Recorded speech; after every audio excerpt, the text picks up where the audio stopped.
What does high score mean? New high score, is that bad? What does that mean? Should I break it?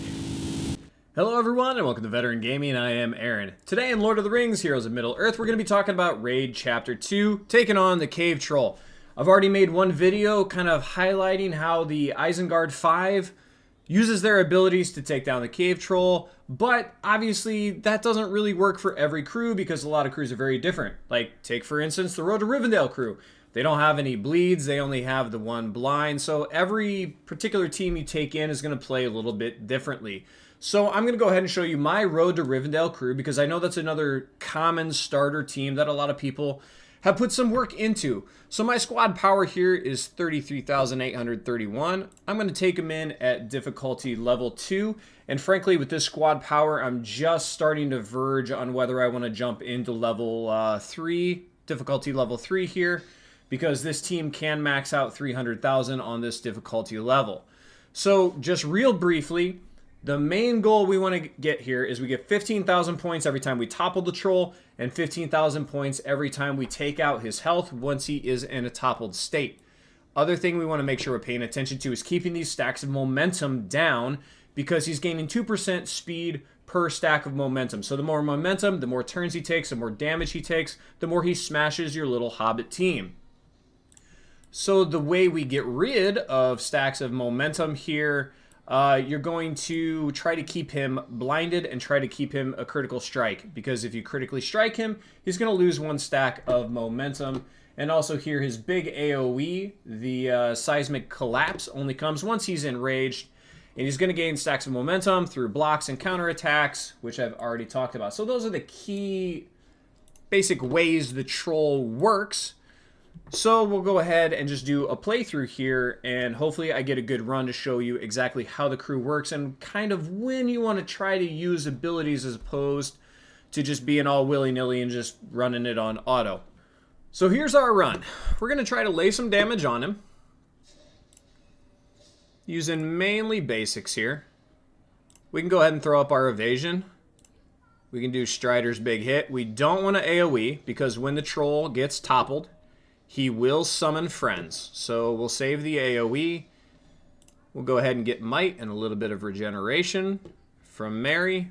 Don't really need to mark right now. He does have counterattack up, but it's only one stack, and he currently has his evasion up, so we're going to save the apple. We're going to save the blind. Save the AoE.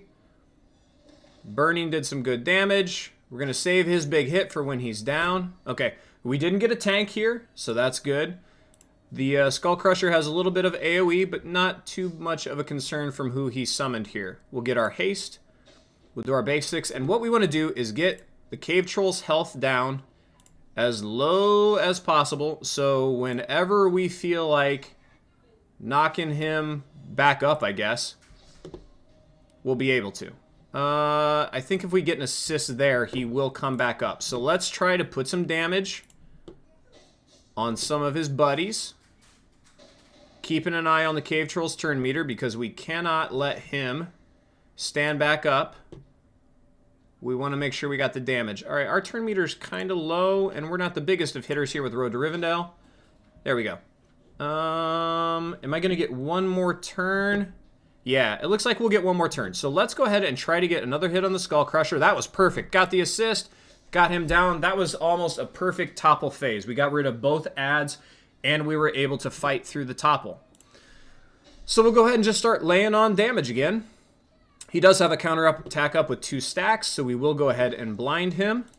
Another big hit. Get the burn on. Perfect. He's starting to build momentum stacks, but there isn't a heck of a lot we can do about that. This is just kind of a push the damage phase right here. We'll get a regeneration up, which is really nice, and the might for everybody, so we'll hit harder. We're going to go ahead and save the Force Taunt, save the mark. We will go ahead and get some dodging up. Oh, big hit from Strider. Thank you very, very much, because this is going to take us right into the next topple. And that was a huge phase because he never even got to his Seismic Slam. He never got to his massive AoE. So that was a perfect phase 2. This is a really good run so far.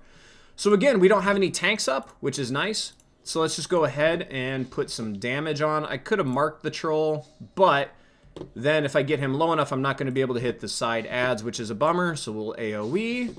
We're going to get the cave troll nice and low here again. Okay, don't assist, guys. Don't assist, don't assist, don't assist. Oh, got the assist, but that's good. That's about where we want it. All right. He is going to pop up again pretty soon, though. How's my turn meter? Strider's going to get to go again, so I think Strider's going to be able to take him out before the troll stands up. So let's do some damage on some friends.